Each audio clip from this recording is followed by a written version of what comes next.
अवधूत चिंतन श्री गुरुदेव दत्त. नमस्कार मंडळी. श्री स्वामी समर्थ.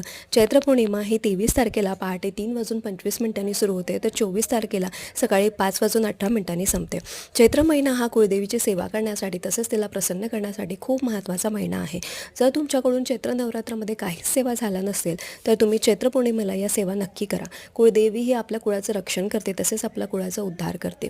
चैत्र पौर्णिमेला तुम्हाला दुर्गा सप्तशती या ग्रंथाचं पठण करायचं आहे. जर ते पण शक्य नसेल तर तुम्हाला सिद्धकुंजिका स्तोत्राचं पठण 1 वेळा, 3 वेळा, 5 वेळा किंवा 11 वेळा तरी करा.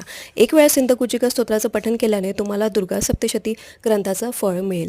तुम्हाला दुर्गा कुलस्वामिनीची ओटी भरायची आहे. तुमच्याकडे जर कुळदेवीचा फोटो, मूर्ती किंवा टाक असेल तर त्यावर कुंकुमार्चनसुद्धा करायचं आहे. तर या सेवा नक्की आवर्जून करा. तुमच्या सगळ्या सांसारिक अडचणी दूर होतील आणि कुळदेवीची अखंड कृपा तुमच्यावर राहील. श्री स्वामी समर्थ.